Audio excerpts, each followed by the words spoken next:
안녕하세요. 건강과 밥상입니다. 건강에 이어 밥상이 빠지면 섭섭하겠죠? 오늘은 우리 채널 이름에도 들어있는 밥상에 대해 이야기하려고 합니다. 밥상이란 무엇인지, 밥상이 우리에게 어떤 의미인지, 그리고 어떻게 하면 진짜 건강한 밥상을 차릴 수 있는지 함께 나눠보겠습니다. 오늘 이 영상을 끝까지 보시면 밥상의 진짜 의미를 이해하시게 될 거예요. 그리고 우리 집 밥상을 어떻게 차려야 가족이 건강해지는지 오늘부터 바로 실천할 수 있는 구체적인 방법을 얻으실 겁니다. 시작하기 전에 꼭 말씀드려야 할 게 있습니다. 이 영상은 일반적인 건강 정보 제공을 목적으로 하며 질병의 진단이나 치료를 대체할 수 없습니다. 특정 질환이 있으시거나 약을 복용 중이신 분, 알레르기가 있으신 분은 반드시 담당 의사 선생님과 상담 후 실천하시기 바랍니다. 그럼 이제 시작해 볼까요? 어릴 적 기억을 떠올려 보면 어머니가 차려주신 밥상이 생각납니다. 따뜻한 밥 한 공기, 된장찌개, 김치, 나물 몇 가지. 화려하지 않았지만 늘 따뜻했고 그 밥상에 둘러앉으면 하루의 피로가 풀렸습니다. 오늘 학교에서 뭐 했어? 아버지는 일 어땠어? 밥상 앞에서 우리는 가족이었습니다. 지금은 어떤가요? 혼자 먹는 밥, 배달 음식, 간편식 인스턴트? 밥상이 점점 사라지고 있습니다. 아니, 밥상은 있는데 사람이 없습니다. 가족이 따로따로 먹거나 TV 보면서 먹거나 스마트폰 하면서 먹습니다. 밥상은 있는데 밥상의 의미는 사라진 거죠. 그래서 오늘 밥상이 무엇인지 다시 생각해 보려고 합니다. 밥상이란 단순히 음식을 담는 상이 아닙니다. 밥상은 사람과 사람을 잇는 자리이고 건강을 만드는 자리이고 사랑을 나누는 자리입니다. 예로부터 우리 조상들은 같은 밥을 먹는다는 것을 매우 중요하게 여겼어요. 가족이 한 밥상에 둘러앉아 같은 음식을 나눠 먹는다는 것, 그게 바로 가족의 의미였습니다. 한자로 밥상을 뜻하는 식탁이라는 글자를 보면 밥식자의 상탁자예요. 하지만 우리말 밥상에는 더 깊은 의미가 있습니다. 밥은 생명이고 상은 차림입니다. 생명을 차린다는 의미죠. 밥상을 차린다는 건 누군가의 생명을 돌본다는 의미입니다. 그래서 어머니들은 새벽부터 일어나 밥을 지었고 국을 끓이고 반찬을 만들었습니다. 그건 단순히 배를 채우는 게 아니라 가족의 생명을 돌보는 일이었어요. 잘 먹어야 힘이 난다. 아프지 말고 건강해라. 밥상 한 상에 그 마음이 다 담겨 있었습니다. 2022년 한국농촌경제연구원 조사에 따르면 가족이 함께 식사하는 횟수가 주 5회 이상인 가정은 전체의 32%에 불과했습니다. 10년 전만 해도 60%가 넘었는데 말이죠. 혼밥, 혼술이 일상이 되고 가족이 함께 밥 먹는 게 특별한 일이 되었습니다. 그런데 재미있는 연구 결과가 있습니다. 서울대 연구팀이 10년간 추적 조사한 결과 가족이 함께 식사하는 횟수가 많을수록 아이들의 정서적 안정도가 높고 성인의 우울증 발병률이 낮았다고 합니다. 밥상이 단순히 음식만이 아니라 정신 건강과 관계의 건강까지 만든다는 의미입니다. 그러니까 밥상이란 무엇일까요? 밥상은 생명입니다. 우리 몸을 만드는 영양이 담긴 자리죠. 밥상은 관계입니다. 가족과 이웃이 함께 나누는 자리예요. 밥상은 사랑입니다. 누군가를 위해 정성껏 준비하는 마음이 담긴 자리입니다. 밥상은 문화입니다. 우리의 전통과 지혜가 담긴 자리예요. 이제 조금 더 구체적으로 들어가 보겠습니다. 먼저 밥상이 우리 몸에 어떤 영향을 미치는지 이야기해 볼까요? 한국영양학회 자료에 따르면 한국 전통 밥상은 세계에서 가장 균형 잡힌 식단 중 하나라고 합니다. 왜 그럴까요? 우리 전통 밥상의 기본은 삼천입니다. 밥, 국, 김치. 여기에 나물 반찬 몇 가지가 더해집니다. 단순해 보이지만 이 안에 놀라운 영양학적 지혜가 담겨 있어요. 먼저 밥입니다. 쌀밥, 특히 현미나 잡곡밥은 탄수화물의 주 공급원입니다. 우리 몸이 움직이는 에너지죠. 그런데 쌀은 단순히 에너지만 주는 게 아닙니다. 비타민 B군, 식이섬유, 미네랄이 풍부해요. 특히 현미는 백미보다 식이섬유가 3배 이상 많고 비타민 B일이 4배 이상 많습니다. 2023년 대한영양학회 연구에 따르면 백미 대신 현미나 잡곡밥을 먹은 그룹은 12주 후 혈당 조절이 개선되고 포만감이 높아져서 체중 관리에도 도움이 되었다고 합니다. 그 다음은 국입니다. 된장국, 미역국, 콩나물국, 무국. 우리는 국 없이는 밥을 먹지 못합니다. 왜 그럴까요? 국은 수분 공급과 함께 소화를 돕습니다. 따뜻한 국물이 위를 편안하게 해주고 음식이 잘 소화되도록 돕는 거죠. 특히 된장국은 놀라운 음식입니다. 된장은 발효식품이에요. 콩을 발효시켜 만들죠. 발효 과정에서 유익균이 생기고 단백질이 아미노산으로 분해되어 소화 흡수가 잘 됩니다. 서울대 식품영양학과 연구에 따르면 된장에는 항산화 물질과 이소플라본이 풍부해서 혈관 건강과 면역력 증진에 도움이 될 수 있다고 합니다. 김치도 빼놓을 수 없습니다. 김치는 세계 5대 건강식품 중 하나로 선정될 만큼 영양학적으로 우수합니다. 배추, 무 같은 채소에 고춧가루, 마늘, 생강 등이 들어가 발효되는 과정에서 유산균이 풍부해집니다. 유산균은 장 건강을 돕고 면역력을 높이고 소화를 돕습니다. 2024년 한국식품연구원 발표에 따르면 하루 김치 50에서 100지을 꾸준히 섭취한 그룹은 장내 유익균이 증가하고 변비 개선 효과가 나타났다고 합니다. 물론 개인차가 있을 수 있습니다. 그리고 반찬입니다. 나물, 생선, 두부, 계란. 우리 밥상에는 늘 여러가지 반찬이 올라옵니다. 반찬 투정하지 말라는 말이 있을 정도로 우리는 다양한 반찬을 먹어왔어요. 왜 그랬을까요? 그게 바로 영양균형입니다. 한국영양학회 권장사항을 보면 하루에 30가지 이상의 식품을 먹으라고 합니다. 왜냐하면 한 가지 음식에는 모든 영양소가 다 들어있지 않거든요. 쌀에는 탄수화물이 많지만 단백질이 부족하고 고기에는 단백질이 많지만 식이섬유가 없고 채소에는 비타민이 많지만 에너지가 부족합니다. 그래서 다양하게 먹어야 합니다. 우리 조상들은 영양학을 몰랐지만 경험으로 알았어요. 다양하게 먹어야 건강하다는 것을요. 그래서 한 상에 밥, 국, 김치, 나물, 생선, 두부를 함께 올렸습니다. 이게 바로 한국 전통 밥상의 지혜입니다. 하버드 의대 영양학과에서는 이를 한국식 식사법이라고 부르며 건강한 식단의 모델로 소개하고 있습니다. 탄수화물, 단백질, 지방, 비타민, 미네랄이 균형 있게 들어있고 발효식품이 포함되어 있고 식이섬유가 풍부하고 나트륨은 조절 가능하다고요. 그런데 요즘 우리 밥상은 어떤가요?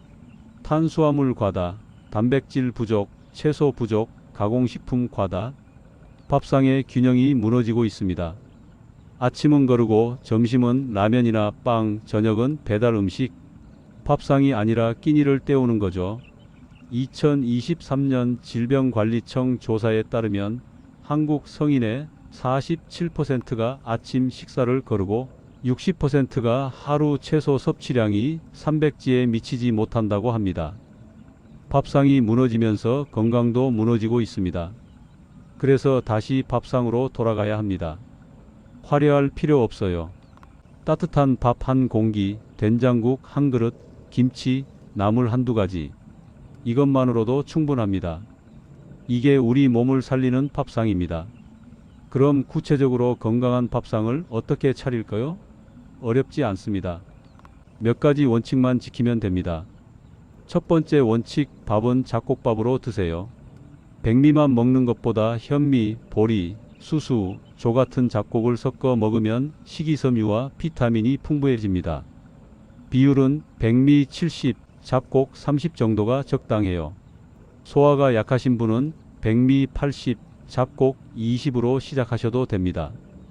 실제로 62세 김 씨는 백미를 잡곡밥으로 바꾼 후 3개월간 꾸준히 드신 결과 공복 혈당이 개선되고 변비가 나아졌다고 합니다.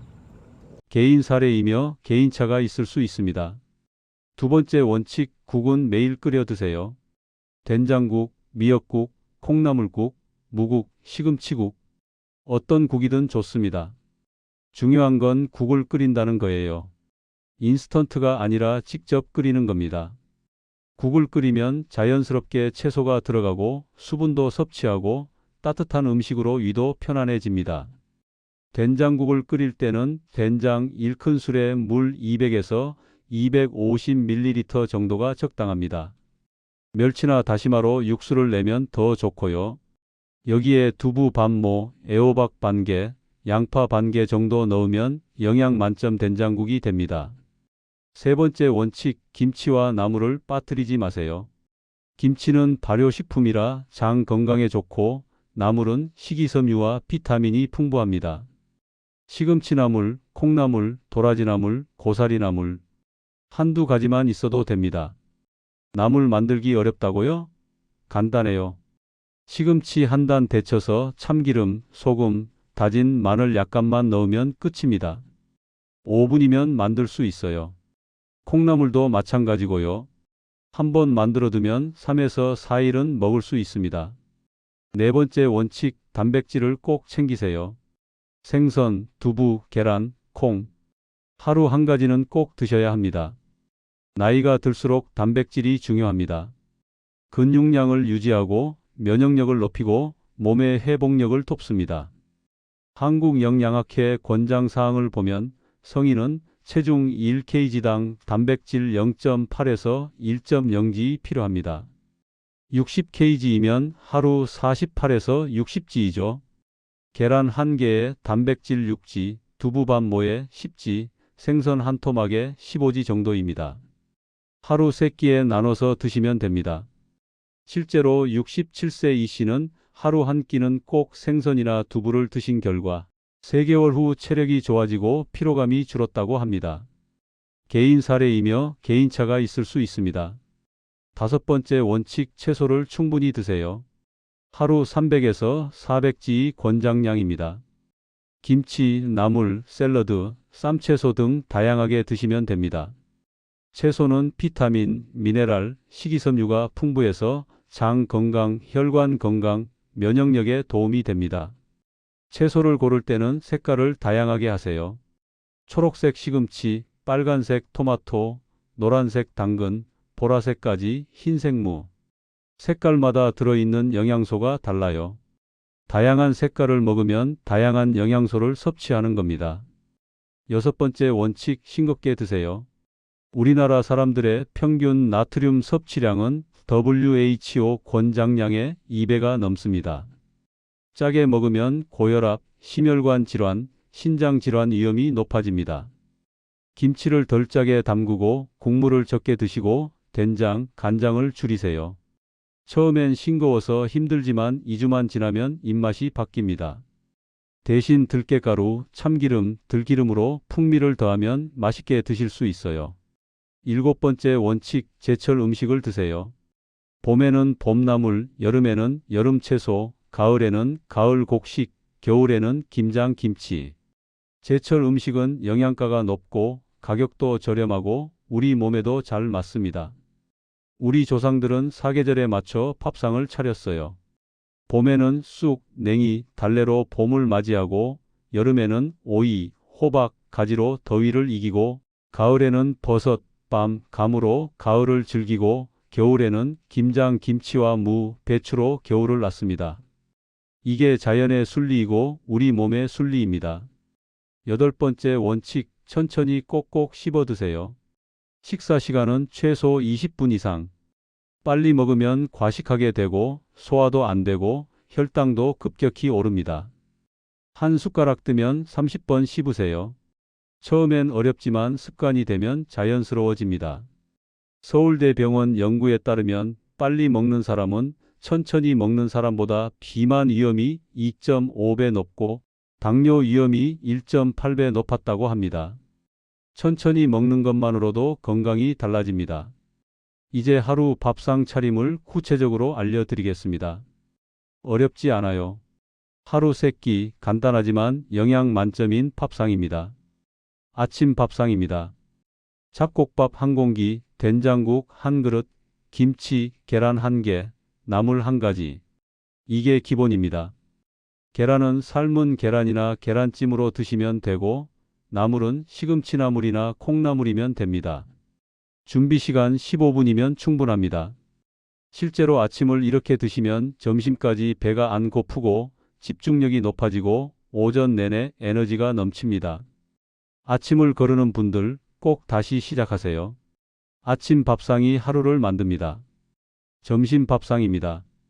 잡곡밥 1공기, 미역국이나 콩나물국 1그릇, 김치, 생선구이 1토막, 채소 샐러드나 쌈채소.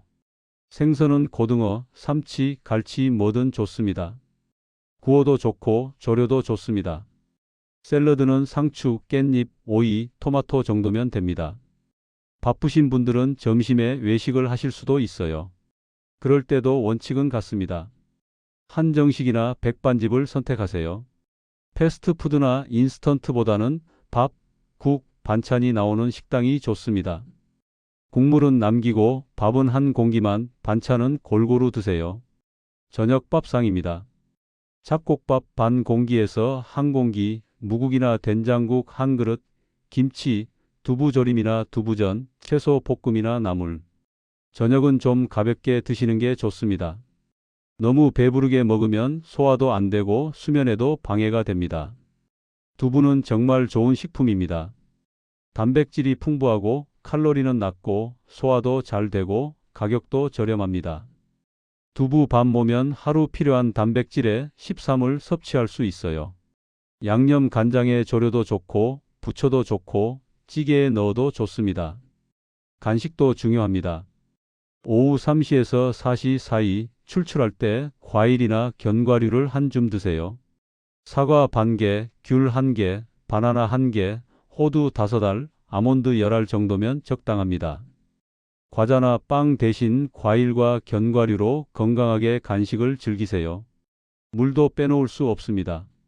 하루 1.5에서 2리터 컵으로 8잔 정도 드세요.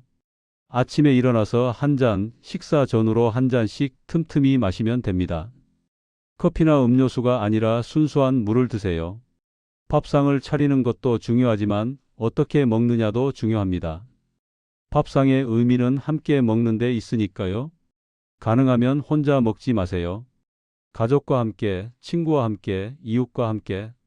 밥상은 관계를 만드는 자리입니다. TV를 끄고 스마트폰을 내려놓고 얼굴을 마주보고 이야기하면서 드세요. 오늘 어땠어? 무슨 일 있었어? 밥상에서 나누는 대화가 가족을 이어줍니다. 하버드 대학교 가족연구소의 20년 추적 연구에 따르면 주 5회 이상 가족과 함께 식사하는 아이들은 학업 성취도가 높고 정서적으로 안정되어 있고 비행 위험이 낮았다고 합니다. 밥상이 단순히 음식만이 아니라는 증거입니다. 어르신들은 혼자 사시는 경우가 많으시죠. 그럴 때는 경로당이나 복지관의 식사 프로그램을 이용하세요. 혼자 대충 먹는 것보다 함께 먹는 게 훨씬 좋습니다. 영양도 챙기고 사람도 만나고 외로움도 덜 수 있습니다. 실제로 70세 박 씨는 혼자 사시면서 점점 식사를 거르게 되고 기력이 떨어졌는데 경로당 식사 프로그램에 참여하면서 규칙적으로 식사하게 되고 친구도 생기고 건강도 좋아지셨다고 합니다. 개인 사례이며 개인차가 있을 수 있습니다. 감사하는 마음으로 드세요. 잘 먹겠습니다. 이 한마디가 중요합니다. 이 밥상이 차려지기까지 얼마나 많은 사람의 수고가 있었는지 생각해 보세요. 농부가 농사 짓고 어부가 고기 잡고 누군가 운송하고 누군가 요리했습니다. 그 모든 수고에 감사하는 마음으로 한 끼 한 끼를 소중히 드세요. 우리 조상들은 밥 한 톨에도 농부의 땀이 서려 있다고 했습니다. 그래서 밥알 하나도 남기지 않았어요. 음식을 함부로 대하지 않았습니다. 그게 밥상을 대하는 태도였습니다. 밥상을 차리다 보면 여러 어려움이 있습니다. 시간이 없다, 귀찮다, 비싸다, 혼자라서. 그런 분들을 위해 실용적인 팁을 드리겠습니다. 시간이 없으신 분들은 주말에 미리 준비하세요. 밥은 한번 많이 지어서 소분해서 냉동하면 한 달은 먹을 수 있습니다. 국도 많이 끓여서 냉동하면 됩니다. 나물도 만들어두면 3에서 4일은 먹을 수 있고요. 이 시간만 투자하면 일주일 밥상 재료가 준비됩니다. 귀찮으신 분들은 간단하게 시작하세요. 된장국 하나, 계란 하나, 김치만 있어도 됩니다. 완벽할 필요 없어요. 조금씩 하다 보면 익숙해집니다. 처음부터 5첩 반상을 차릴 필요 없습니다. 밥, 국, 김치, 반찬 하나만 있어도 훌륭한 밥상입니다. 비싸다고 생각하시는 분들, 사실 집에서 해 먹는 게 훨씬 저렴합니다. 외식 한 끼에 1만 원, 배달 음식 한 끼에 1만 5천 원. 하지만 집에서 밥을 지으면 한 끼에 3천 원이면 충분합니다. 쌀 한 가마 사면 2달은 먹을 수 있고 채소는 시장에서 사면 저렴하고 두부나 계란도 비싸지 않습니다. 혼자 사시는 분들도 밥상을 차리세요. 나 하나를 위해 정성껏 차리는 밥상, 그게 나를 소중히 여기는 방법입니다. 소량으로 사시고 냉동 보관을 활용하시고 가끔은 이웃과 나눠 드세요. 혼자 먹어도 정성껏 차린 밥상은 나를 건강하게 만듭니다. 주의사항도 말씀드려야겠습니다. 아무리 좋은 음식도 과하면 독이 됩니다. 고혈압이 있으신 분들은 소금, 간장, 된장을 줄이세요. 김치도 싱겁게 드시고 국물도 적게 드세요. 대신 채소와 과일을 많이 드시면 칼륨이 나트륨 배출을 도와줍니다. 당뇨가 있으신 분들은 밥의 양을 조절하세요. 잡곡밥으로 바꾸고 한 공기가 아니라 반 공기에서 23공기만 드세요. 대신 단백질과 채소를 충분히 드시면 혈당 조절에 도움이 됩니다. 식사 순서도 중요합니다. 채소부터 먹고 단백질 먹고 마지막에 밥을 드세요. 신장 질환이 있으신 분들은 단백질과 칼륨을 조절해야 합니다. 의사 선생님과 상담해서 하루 단백질 섭취량을 정하시고 칼륨이 많은 과일, 감자, 토마토는 제한하세요. 알레르기가 있으신 분들은 주의하세요. 특정 음식에 알레르기가 있으면 절대 드시면 안 됩니다. 두부, 견과류, 생선, 계란 등 흔한 알레르기 식품을 확인하시고 대체 식품을 찾으세요. 약을 드시는 분들도 주의하세요. 항응고제를 드시면 시금치, 케일 같은 비타민 K가 많은 채소를 주의하셔야 하고 혈압약을 드시면 자몽은 피하셔야 합니다. 약과 음식의 상호작용은 의사나 약사에게 꼭 확인하세요. 음식은 신선하게 드세요. 상한 음식은 절대 드시면 안 됩니다. 냉장고에 오래 둔 반찬은 과감히 버리세요. 아까워서 먹다가 식중독 걸리면 더 큰 손해입니다. 음식은 소량씩 자주 만드는 게 좋습니다. 이제 마무리하겠습니다. 오늘 우리는 밥상이란 무엇인가에 대해 깊이 있게 이야기했습니다. 밥상은 단순히 음식이 아닙니다. 밥상은 생명을 돌보는 자리이고 가족을 이어주는 자리이고 건강을 만드는 자리입니다. 우리 조상들의 지혜가 담긴 한국 전통 밥상은 세계에서 가장 균형 잡힌 식단 중 하나입니다. 건강한 밥상의 원칙은 간단합니다. 잡곡밥, 국, 김치, 나물, 단백질, 채소. 이것만 지키면 됩니다. 화려할 필요 없어요. 따뜻한 밥 한 공기, 정성이 담긴 국 한 그릇이면 충분합니다. 그리고 가장 중요한 건 함께 먹는 겁니다. 혼자 먹지 마세요. 가족과 친구와 이웃과 함께 밥상에 둘러앉으세요. TV를 끄고 스마트폰을 내려놓고 얼굴을 마주보고 이야기하면서 드세요. 그게 밥상의 의미입니다. 오늘부터 실천할 3가지를 알려드릴게요. 첫째, 하루 3끼 중 1끼는 제대로 된 밥상을 차리세요. 밥, 국, 반찬이 있는 밥상이요. 둘째, 일주일에 최소 3번은 가족이나 친구와 함께 식사하세요. 셋째, 감사하는 마음으로 천천히 꼭꼭 씹어서 드세요. 밥상은 하루아침에 만들어지지 않습니다. 하지만 오늘부터 시작한 작은 변화가 1년 후, 10년 후 여러분의 건강을 완전히 바꿀 수 있습니다. 밥상을 바꾸면 건강이 바뀌고 건강이 바뀌면 삶이 바뀝니다. 이 영상이 도움되셨다면 구독 버튼을 눌러주세요. 좋아요로 응원해 주시고 댓글로 여러분의 밥상 이야기를 나눠주세요. 어떤 밥상을 차리시는지, 어떤 어려움이 있으신지 함께 이야기 나눠봐요. 알림 설정하시면 다음 영상을 놓치지 않으실 수 있습니다. 오늘도 건강한 밥상, 행복한 밥상 차리세요. 건강과 밥상이었습니다. 좋은 하루 되세요.